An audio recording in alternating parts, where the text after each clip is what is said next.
Sevgilim sevirəm, gizlətmirəm ki, gedirəm həmişəlik etmirəm ki, gəldi sözsüz gəlirəm.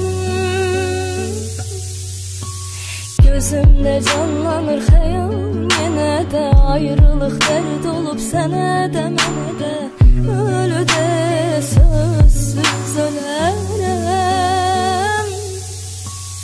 Ağlam, ağlam, yadlar sevinər, anam eşidər, qəlbi üzülər. Ağlama bu həsrətin xatirinə. Buludlar dolarsa yağışlar yağacaq, gözümün yaşından torpaqda doyacaq. Qovuşmasaq səninlə bir-birinə.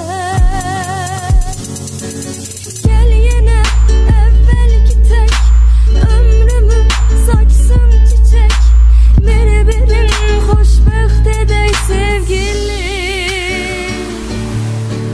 Eşq bizim, sevda bizim, dağ bizim, dərya bizim, büsbütün dünya bizim sevgilim.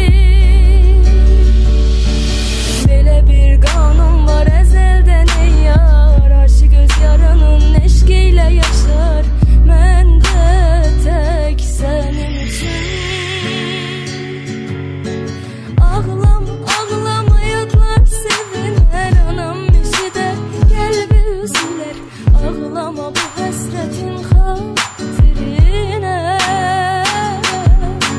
Buludlar dolarsa yağışlar yağacaq, gözümün yaşından torpaqda doyacaq.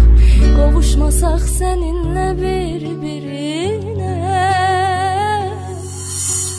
Mən səni istəyirəm, hər zaman gözləyirəm, həsrətə dözməyirəm sevgilim.